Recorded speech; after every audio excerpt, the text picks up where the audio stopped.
Habea, halo saudara semua, saatnya Anda menyimak berita Ambon bersama saya, Agi Kurnia Sandi. Sejumlah berita menarik akan kami sajikan untuk Anda dan berikut 3 berita utama hari ini.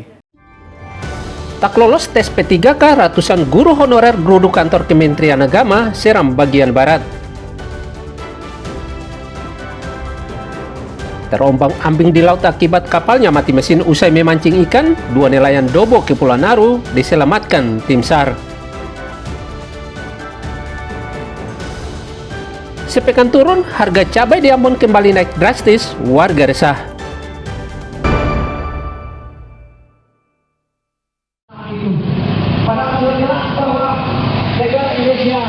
Ini memiliki dasar fundamental yang kuat, yaitu Undang-Undang Dasar dan Pancasila sebagai dasar negara. Kemudian ada kebijakan-kebijakan tertentu. Ratusan guru honorer Sekolah Madrasah se-Kabupaten Seram bagian Barat atau SBB menggelar demonstrasi di depan kantor Kementerian Agama Kabupaten Seram bagian Barat terkait transparansi seleksi pegawai pemerintah dengan perjanjian kerja atau P3K. Dalam orasinya, mereka menyampaikan kekecewaan mendalam terhadap penerapan seleksi P3K 2025. Pasalnya, sebagian besar guru honorer madrasah tidak lulus P3K tanpa alasan pasti. Menurut Pedemo, seleksi P3K di lingkup Kementerian Agama Seram bagian Barat begitu diskriminatif. Sebab para guru honorer yang telah mengabdi puluhan tahun, namun tak dinyatakan lulus P3K. Sementara ada beberapa honorer yang tidak memenuhi syarat, namun lulus dalam seleksi P3K. Hak-hak kami yang layak sebagai guru madrasah di Kabupaten Seram bagian Barat. Bapak Ibu, Kepala Kantor dan staf pegawai yang kami hormati, kami adalah guru yang sama di Negara Kesatuan Republik Indonesia, Bapak Ibu. Kami aksi ini tetap berlanjut harus ke DPR sehingga mendapatkan hasil yang lebih baik. Harapan kami dari aksi ini adalah untuk mendapatkan kejelasan status bagi kami dari guru honorer menjadi P3K ataupun diusulkan menjadi ASN, baik itu diusulkan secara langsung maupun kami mendapat kuota ikut seleksi P3K maupun ASN bagi guru honorer swasta di Kabupaten Seram bagian Barat. Menanggapi tuntutan para pedemo, Kepala Kantor Kementerian Agama Kabupaten Seram bagian Barat, Jafar Tuni, mengatakan kelulusan tes P3K bukan kewenangannya, melainkan kewenangan pemerintah pusat. Tapi kalau menuntut untuk saya memberikan bahan, itu tidak bisa. Itu kan salah saya itu. Jadi teman-teman semua, mereka sudah dicari anggota DPRD semalam.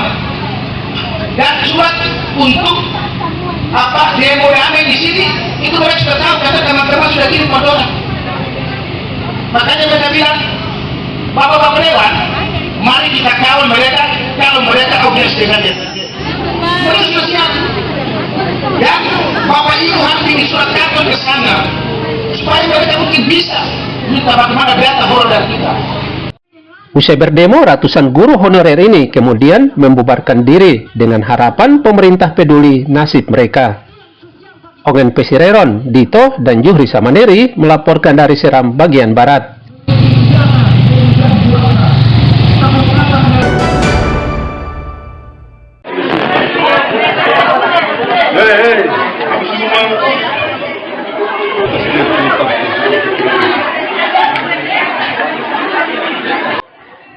Ribuan peserta pegawai pemerintah dengan perjanjian kerja atau P3K paruh waktu mengantre berjam-jam untuk mengembalikan berkas fisik ke Badan Kepegawaian dan Sumber Daya Manusia atau BKP SDM Kabupaten Buru Selatan. Akibatnya antrean panjang hingga saling berdesak-desakan sesama peserta di ruangan BKP SDM tak terelakkan. Mereka mengantre sejak pagi lantaran khawatir terlambat mengembalikan berkas ke BKP SDM Buru Selatan untuk pengusulan nomor induk kepegawaian atau NIP. Sebab batas waktu pengembalian berkas fisik bagi ribuan P3K paruh waktu berdasarkan hasil keputusan pemerintah daerah melalui BKP SDM Kabupaten Buru Selatan sebentar lagi ditutup. PLH Kepala BKP SDM Buru Selatan, Parman Laitupa, mencatat sekitar 3.000 peserta P3K paruh waktu akan melakukan tahapan pemberkasan untuk memperoleh NIP. sudah diumumkan berdasarkan informasi yang dari karena demo sekarang sudah diumumkan ketum masuk dengan tahapan pengusulan penetapan ini. Yang ketum melakukan ke sana itu bagi peserta yang sudah selesai melakukan DLH wajib untuk kasih masuk bekas untuk pengusulan penetapan ini. Untuk jumlahnya ketum sampai saat ini ketum belum tahu hasil berapa yang sudah diberikan DLH, berapa yang belum. Saat ini, BKPSDM Buru Selatan membuka kesempatan bagi ribuan P3K paruh waktu untuk melakukan pengusulan penetapan NIP dengan memasukkan berkas fisik ke BKPSDM Kabupaten Buru Selatan hingga batas 30 September 2025. Ramli Blasa dan Juhri Samaneri melaporkan dari Buru Selatan.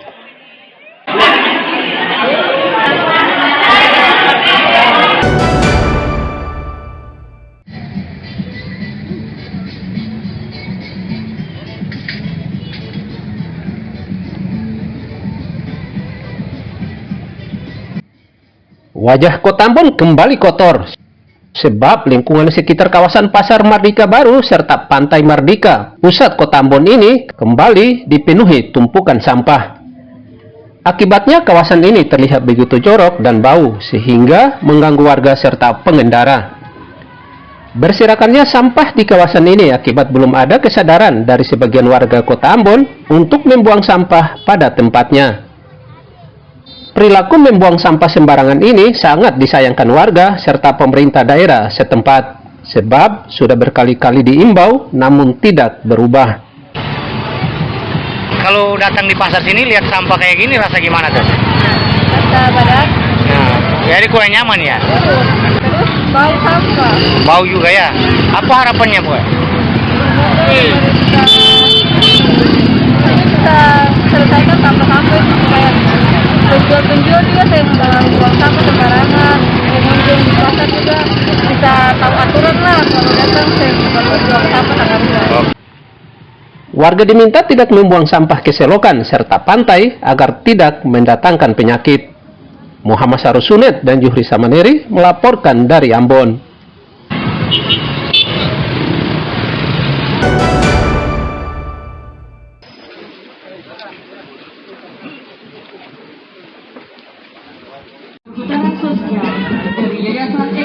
Wakil Menteri Kehutanan Rohmat Marzuki melakukan kunjungan kerja perdananya di Kota Ambon. Agenda Wamenhut antara lain melakukan penanaman pohon serta meninjau hutan adat di Hutumuri, Kecamatan Li Timur Selatan, Kota Ambon.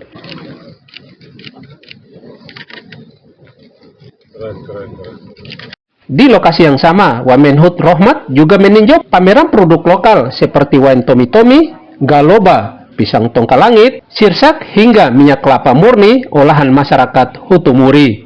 Nah, ini menunjukkan komitmen dan keseriusan kami ya, ketika legalitasnya dari daerah itu sudah ada, maka kami juga harus cepat untuk kemudian menetapkan hutan adat. Nah, Bapak Ibu sekalian, Kementerian Kehutanan ya, atas petunjuk dan instruksi dari Bapak Menteri Kehutanan sudah membuat Satgas Percepatan Penetapan Hukum Adat di Indonesia. Usai meninjau dan menanam pohon di Hutumuri Ambon, Wamenhut berpesan kepada warga Hutumuri untuk terus menjaga dan melestarikan lingkungan agar ekosistem sekitar terus terjaga sampai anak cucu. Muhammad Sarusunet dan Juhri Samaneri melaporkan dari Ambon.